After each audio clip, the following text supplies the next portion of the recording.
Now you have an exercise that I want you to do this morning to get us going, except you don't have the tools for it. Can you bring me back just a little bit? I sound like I'm screaming at you. I want you to use your heads then, because I would have given you a piece of paper and a pencil, but didn't get that out to you. But I want you to make a list in your head, run through everything you do in a day. From the opening your eyes and shifting your legs off the side of the bed and getting up, just run through that, fast. I want you to do it fast. I don't want you, otherwise it'd take 24 hours. But just run through and identify in your fingers maybe 20 things that you do in the course of the day. I'm going to give you a couple of moments to do that.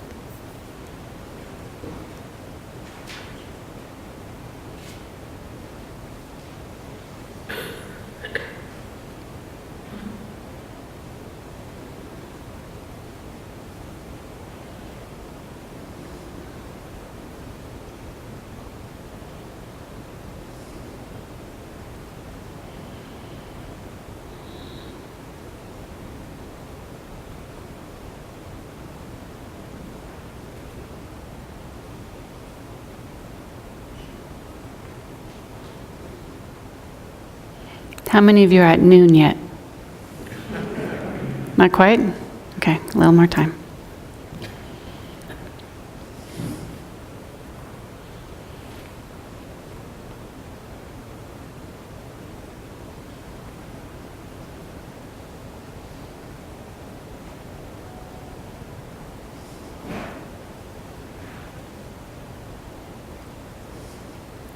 Start filtering those into little piles. Things you have to do, that you absolutely need to do, that you dislike, or you'd rather not if you had the choice. Things you have to do, but that are either neutral or you like them, so you do them. And things that you don't have to do at all, but that you do because you enjoy them. 3 piles. I've sort of made them the same size here, but I don't know whether yours will all be the same size. They might be different sizes. So do that sort with some of those things.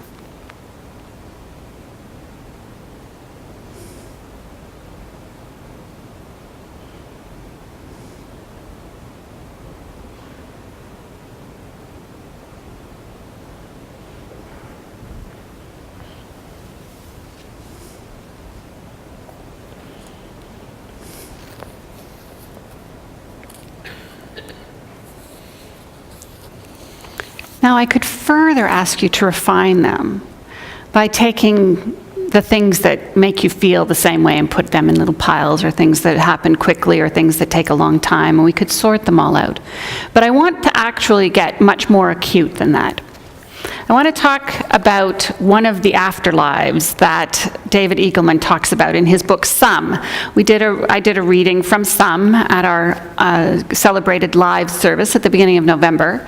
But the one that the book is named after is actually about sums, because David Eagleman, who writes in that book, imagining, I think it's 40 different stories of what might happen at the end of life as we know it. You go through that door, like they have in that, I can't remember the show, you go through the door and that's where you are going to be. What is it going to be? And Eagleman has used his incredible creative genius to come up with 40 different stories about what that might be.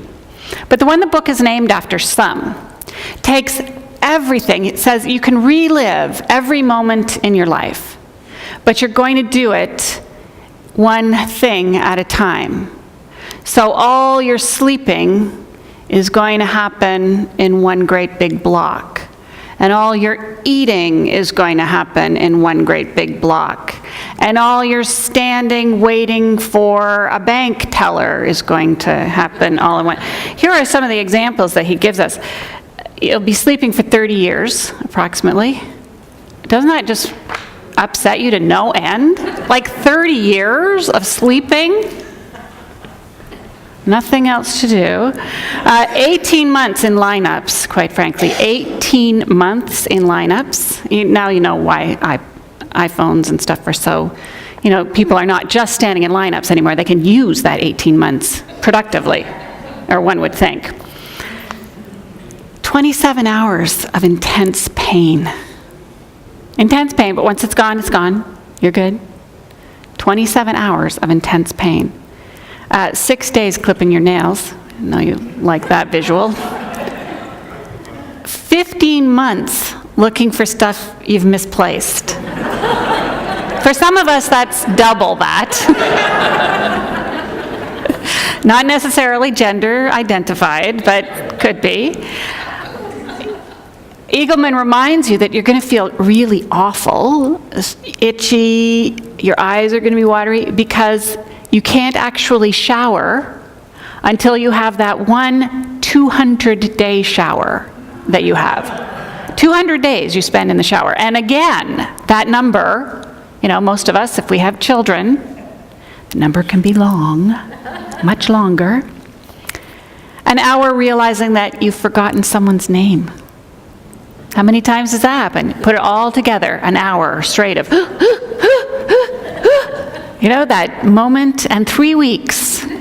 Again, this one is not gender stratified, but 3 weeks realizing you're wrong.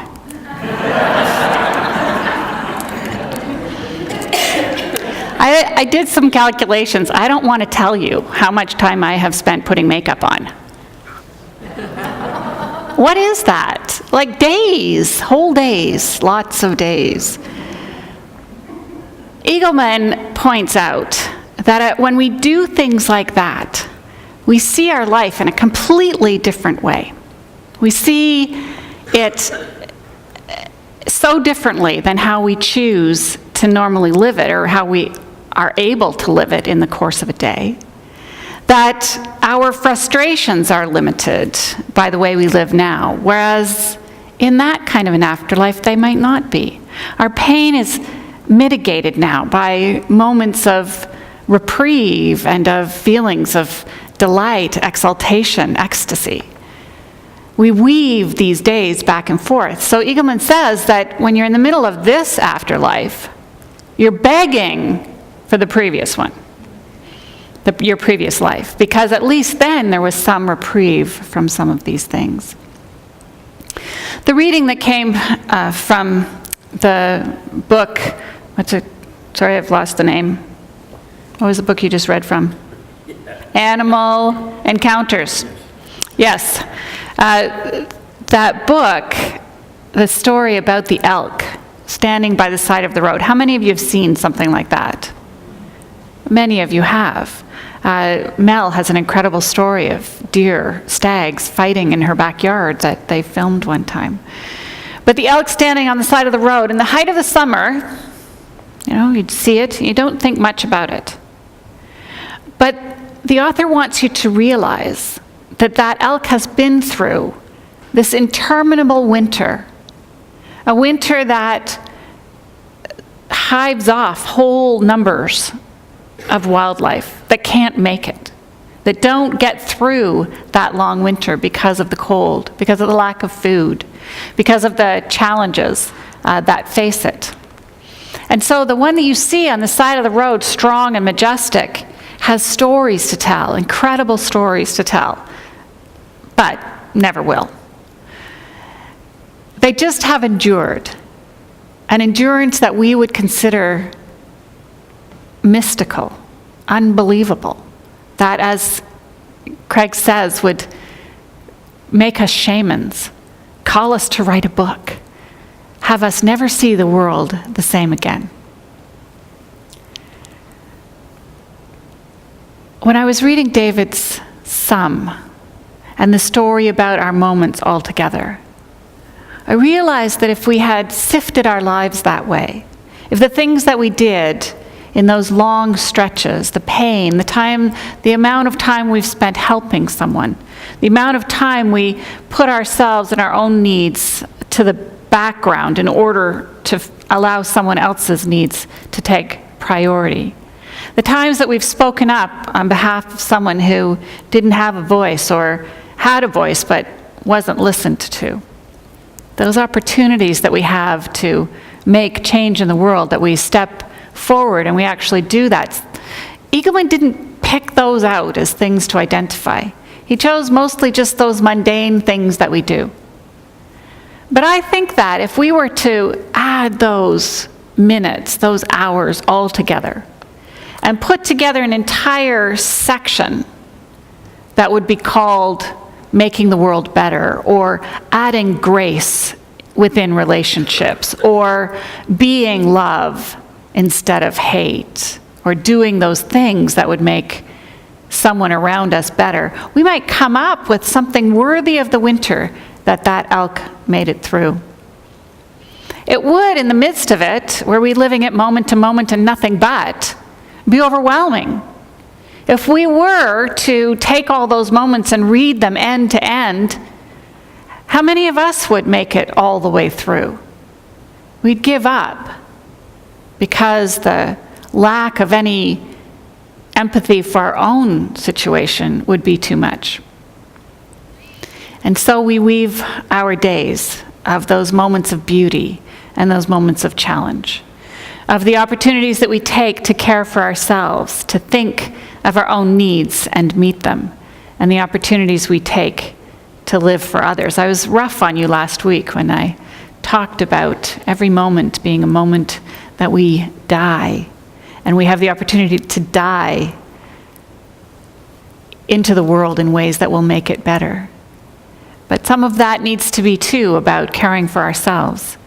And so we weave the caring for ourselves in with weaving caring for others, in a pattern that ends up not unlike those ice crystals on my windshield, open and lacy, hard stuff woven in with beautiful, light stuff, the dark woven in with what will bring us brilliance and hope. And so we create this lace of our days out of the things that Eagleman sets down solid in front of us as things that we have coped with, but added together would be overwhelming. And so I think of you today, each as sort of this mythological elk standing at the side of a forest, counting up not the things that you do through the course of the day as I asked you to this morning, but the ways in which you have touched another's life, the ways you have spent time in introspection, coming to know who you are so that you can treat yourself with dignity and respect. The time that you've spent looking at the brokenness in the world and seeing how just a little effort here might make a difference, and then you stepped into that breach and made that difference. I see you as the elk on the side of the road who's made it through the long winter, because every one of you has stories that you could add up to that were it all you did, that oppressive work of making the world and making yourselves and making your relationships better than they are. But woven into the lace and the beauty that is our lives, we can all become like that serene and statuesque elk at the side of the road. Shamans, every one of us, with stories worth the book that we don't write, but that would tell an incredible tale of beauty and inspiration, selflessness, and love. Thank you.